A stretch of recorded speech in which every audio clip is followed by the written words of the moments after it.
La région Occitanie nous ouvre ses portes pour accueillir le Printemps du Coaching, deuxième édition. Le Printemps du Coaching il est construit par les trois principales associations d'Occitanie, EMCC, Coach Pro et ICF. Le rôle de nos associations est, entre autres, de faire connaître le métier, non pas en réaction aux détracteurs, mais tout simplement parce qu'il y a des choses à dire.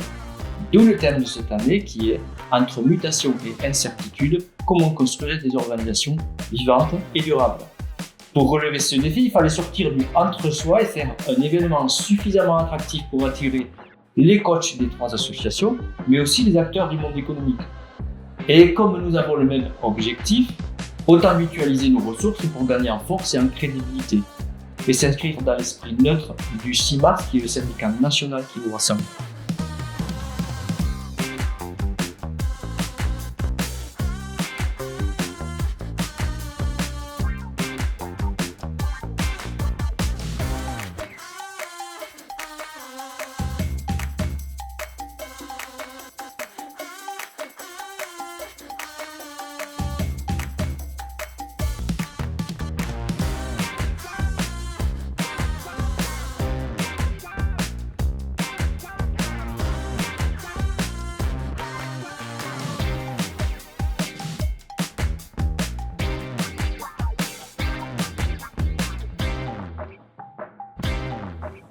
Donc merci tout le monde d'être là.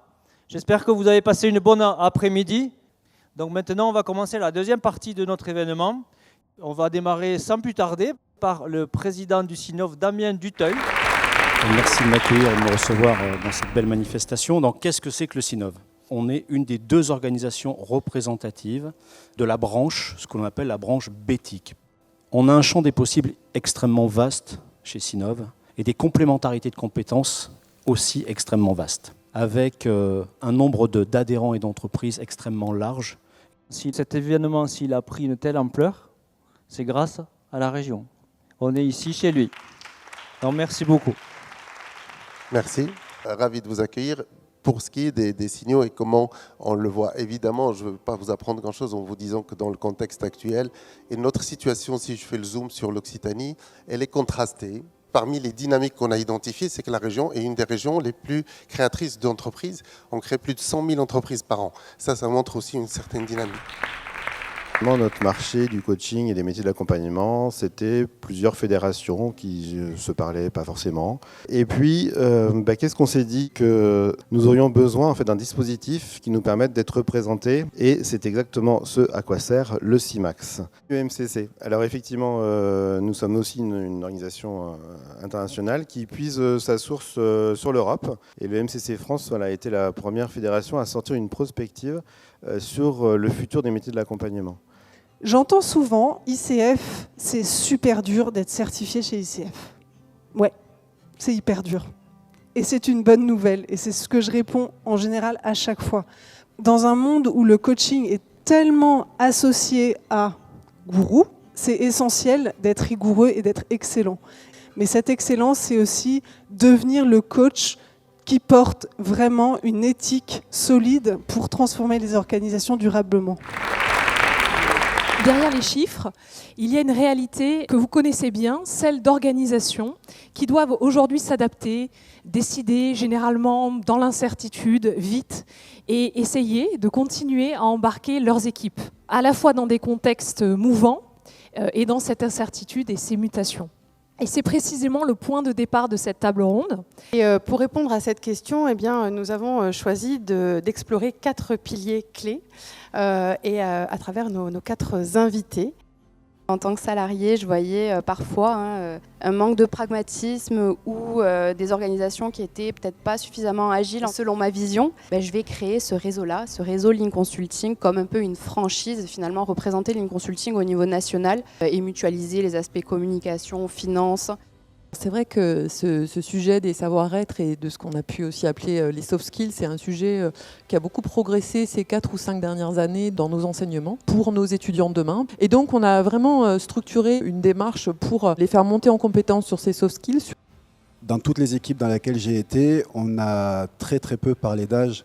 C'était en créant un socle commun et un sens du collectif qu'on arrivait à avoir des résultats. Alors les résultats étaient positifs ou négatifs, peu importe, on peut être dans la victoire ou la défaite. C'est dans des valeurs communes qu'on a réussi à créer quelque chose.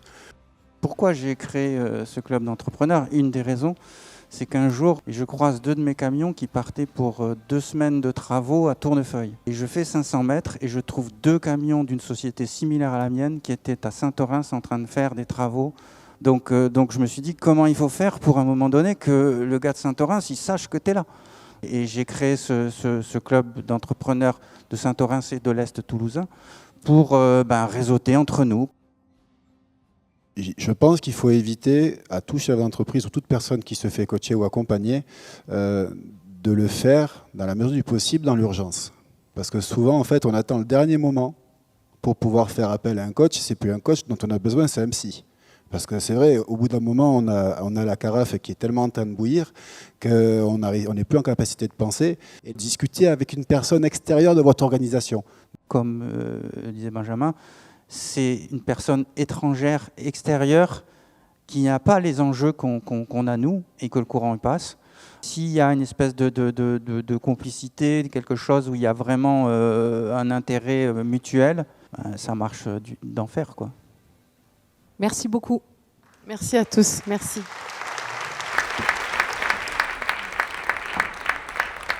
Bonsoir à tous. Merci de m'avoir invité et m'avoir permis de partager un moment avec vous autour de l'arbitrage. Je ne vais pas faire de vous de futurs arbitres, bien qu'on en cherche, mais simplement vous partager une proximité qui existe entre le monde de l'entreprise et le monde du sport.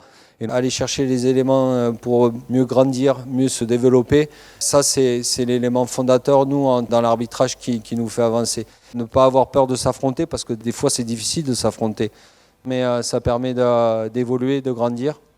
Moi, ce que j'ai retenu, c'est que la confrontation des idées, elle peut exister, mais la confrontation entre les personnes, elle n'existe pas. Elle n'a pas d'intérêt, elle n'a pas de sens. Et moi, c'était une confrontation entre individus sur le deuxième exemple. Mais voilà, se servir de la force du passé quand on fait un feedback pour construire l'avenir, c'est vraiment ce qu'on doit rechercher et ce qu'on recherche nous. Moi-même, j'ai eu affaire à un coach dans le cadre de ma carrière. Sincèrement, j'avais trouvé plein de belles valeurs et surtout des révélations dans le coaching qu'on avait pu faire, mais cette envie-là de pouvoir penser différemment.